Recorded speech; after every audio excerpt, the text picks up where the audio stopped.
Bien, nos volvemos a instalar en el debate respecto de las ISAPRES, a raíz de la inminencia del despacho que tiene que haber de una ley, si es que así ocurre, de aquí al lunes próximo, una llamada ley corta, tal como lo hemos informado previamente aquí en el mismo programa. Vamos a ir ahora a la perspectiva del análisis de Paula Benavides, economista, directora de Espacio Público, ya ha estado a la cabeza además de esa organización hasta hace poco tiempo.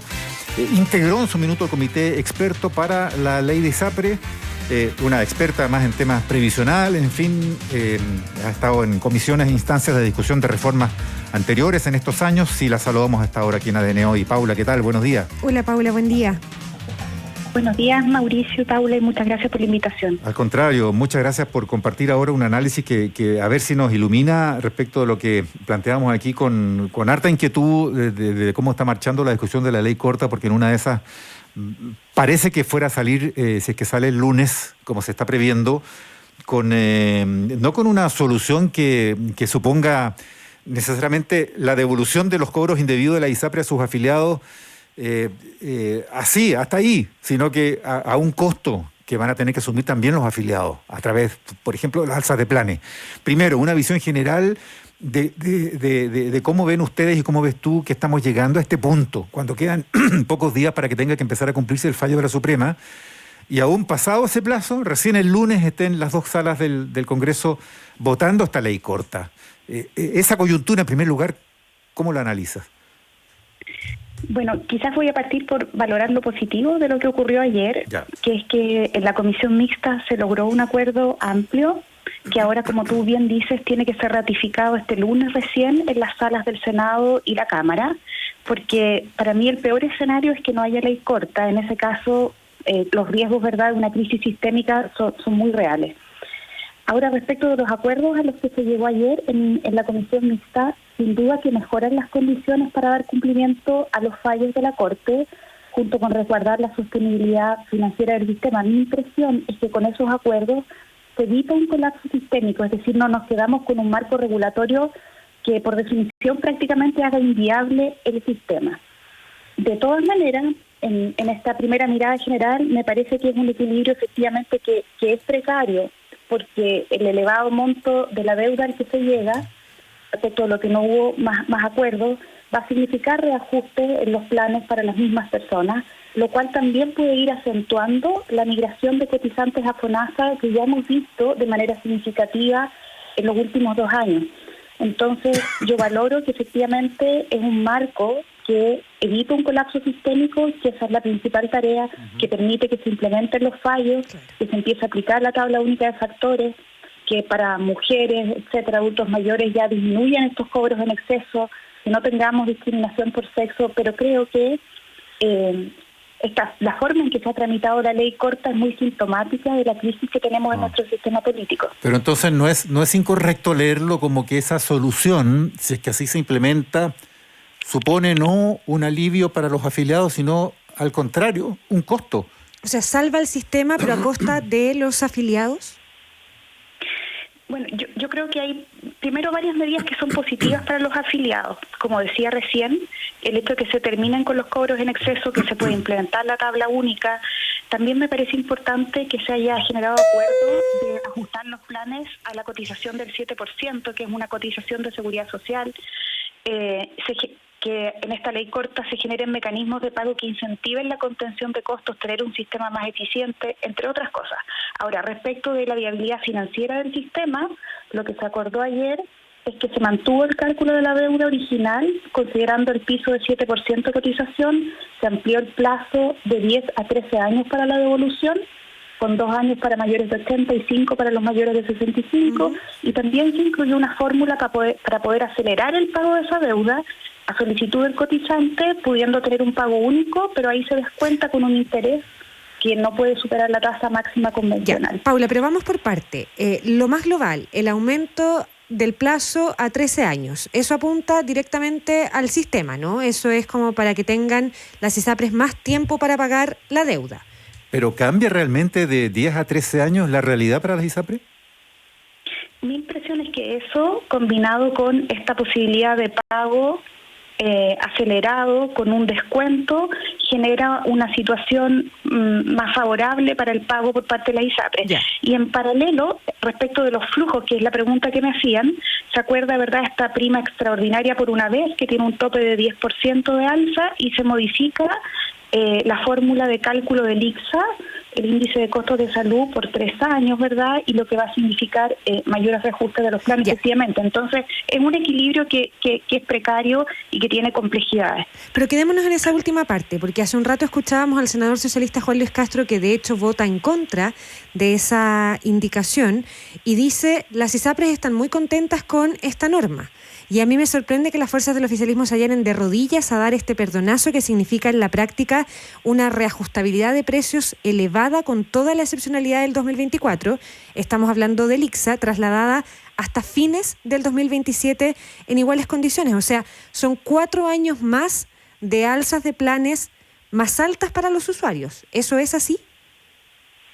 Bueno, efectivamente se está modificando esta fórmula, eliminando un factor de contención que tiene actualmente por este periodo, que es la variación de los costos de la modalidad de libre elección. O sea, ahí no puede haber otra lectura, perdón, Paula, que el costo lo están pagando los afiliados para dar este equilibrio precario al resto del proyecto y al final al resto del sistema. Bueno, es así eso, es así, porque efectivamente no hubo acuerdo y se generó un cálculo de la deuda que es un cálculo elevado, y en este acuerdo, para generar viabilidad, se termina con un reajuste más alto de los planes. Entonces, vuelvo a que para mí nos estamos acostumbrando a legislar cuando ya tenemos los sistemas en crisis, y es lo que nos pasó con esta ley corta, que duró 1 año su tramitación, y en esta última semana se han generado, digamos, estos acuerdos que no necesariamente son las soluciones más adecuadas, ¿no? Conversamos con la economista Paula Benavides, directora de Espacio Público y además ex integrante del comité asesor ahí del Senado para la ley corta de ISAPRES. Paula, justamente voy a eso. Una propuesta que había habido y que había sido acogida en el Senado era la de la famosa y controvertida mutualización, que el gobierno desechó en su momento. Los mismos parlamentarios del oficialismo lo pelearon en el Tribunal Constitucional, ganaron más bien por una cuestión de forma, porque no era el Congreso donde se tendría que introducir esta figura, tendría que ser iniciativa del Ejecutivo, pero el gobierno de todos modos siguió rechazando hacerlo por iniciativa propia, o sea, del Ejecutivo esto no vino y ya no pasó. Ustedes, por lo que yo entendí, habían planteado también en Espacio Público que esta era una vía posible y razonable. Uno entiende que la mutualización pudiera haber frustrado la pretensión o la aspiración de muchos a recibir sus dineros de vuelta. Pero el mecanismo que se está diseñando ahora en el Senado, en el Congreso, en la Comisión Mixta, parece ser que frustra por otro lado la cosa. O sea, ya mutualización no hay, pero hay un alza de planes. ¿Era mejor la mutualización? Bueno, yo creo que ya es una alternativa que no se acordó, que no tuvo respaldo político. Desde mi punto de vista, era la forma adecuada de haber calculado la deuda, considerando que se trata de un seguro de salud en el marco de la seguridad social, y que algunas personas, por la no aplicación de la tabla única, pagaron de más y otras pagaron de menos. Entiendo también las dudas que generó, claro. Entiendo que se veía injusto a nivel individual para quienes pagaron de más, pero no podíamos en este momento pedir a quienes pagaron de menos que restituyan lo que no habían pagado, ¿verdad? Claro, pero no es más injusto, estamos de acuerdo que parece ser más injusto lo que ahora está habiendo, o sea, porque ¿qué es lo que va a pasar aquí además? Las ISAPRES en una de esas igual pueden buscar precipitar su insolvencia o precipitar su situación de insolvencia, estoy diciendo bien, porque lo que estamos viendo es que ya están surgiendo ISAPRES nuevas, pero que pueden darse el lujo de seleccionar a sus clientes, y son clientes más jóvenes, más sanos, y justamente son los más enfermos los que ahora van a pagar. O sea, claro, como que nos evitamos la mutualización, entre comillas, el perdonazo, pero estamos yendo al garrotazo, en vez del perdonazo, a los afiliados, para que las ISAPRES sobrevivan, y además pueda producirse un descreme en que, como decías tú misma antes, vamos a ver una fuga acelerada de afiliados a FONASA, que son los más caros, los más viejos, los más enfermos, los que tienen preexistencia. Mira, yo creo que efectivamente aquí hay que tener presente que los problemas estructurales del sistema de ISAPRE persisten, que no se han resuelto, que lo que hace esta ley corta, y que yo valoro que se haya logrado un acuerdo, porque efectivamente el peor escenario, como decía antes, es que no haya ley corta y que se desencadene una crisis sistémica, porque quedaríamos con un marco regulatorio que no hace viable el sistema en su conjunto. Pero todos estos problemas estructurales siguen persistiendo y se necesita esta reforma estructural. Ayer se tomó el compromiso, está en esta ley corta, ¿verdad?, de que esto se ingrese prontamente, creo que es en el mes de octubre, pero se tiene que tramitar con máxima urgencia, no en 2 años o en 3 años más, porque el problema no termina con esta ley corta, efectivamente. Entonces, lo que tenemos hoy día es un pequeño respiro, en mi opinión, en el que los distintos actores tienen que tomar algo de aire y volver a una nueva conversación. Porque o sea, el sistema tiene un respiro, ¿no? El sistema sí tiene un respiro para poder, en ese pequeño tiempo, abordar los problemas estructurales. Y lo que está en juego, en definitiva, es el futuro del sistema de salud. Y lo que hemos visto con la discusión de la ley corta durante este año y finalmente cómo se resuelve en esta semana, creo que nos tiene que invitar a todos a una reflexión, especialmente al sistema político, al rol que también los gremios han tenido históricamente acá, porque la salud es un tema demasiado sustantivo como para seguir postergando las soluciones y para que esperemos hasta tener una crisis en ciernes y tomar las medidas, ¿no? Paula, se repite mucho que las ISAPRES son las principales culpables de esto porque subieron los planes más allá de lo que incluso la misma ley permitía, porque la justicia siempre fue sancionando que esas alzas eran injustas y a los que recurrían les congelaba los planes. Pero yo no sé quién podría esperar que sean las ISAPRES las que tomen la iniciativa. Las ISAPRES son empresas con fines de lucro que lo que van a hacer siempre es optimizar sus ganancias y tener felices a sus accionistas. Entonces, cuando se dice las ISAPRES debieron proponer, ¿qué diablo? Si estaban ganando plata como loca, mientras pudieron hacerlo, ¿qué se puede esperar de eso? Dios nos libre que las ISAPRES sean las que nos vayan a encontrar la solución acá. ¿No deberíamos estar pensando entonces en las soluciones de reemplazo para las ISAPRES, dejar que mueran las que tengan que morir, pero sin que la gente sea perjudicada, y abordar la gran reforma? ¿Es posible eso? Estamos en un año electoral y después viene un año más electoral todavía con elección de presidente y parlamentario el próximo. ¿Es imaginable que de aquí a octubre pueda haber una propuesta, aprovechando ese respiro que tú nos mencionas, para reformar la salud en Chile? Yo creo que no es fácil, efectivamente, por el contexto electoral en el que estamos y además por la fragmentación que tenemos en el Parlamento, la polarización que tenemos en este minuto, pero creo que es imperativo. Así como también dije lo mismo respecto de que hay una ley corta, creo que este es un tema que no puede seguir esperando, que no puede chutearse hasta un próximo gobierno. El equilibrio que se logra ahora con la ley corta es un equilibrio precario que solamente da un respiro para que se puedan abordar los problemas estructurales. Entonces, por eso creo yo que es necesaria esa reflexión. Es necesario mirar lo que pasó con esta ley corta y tomar algunos acuerdos a nivel de los partidos políticos que debieran tener un rol más activo en que se construyan los acuerdos para poder hacer cambios estructurales en esta materia. Pero en ese contexto tú misma reconoces que es súper difícil con elecciones por delante que haya esos acuerdos y que esté el clima para eso. Si hacemos prescindencia de eso, si no bajamos toda la expectativa, ya no hay acuerdo político para seguir reformando nada, si es que sale la ley corta como se está dibujando ahora.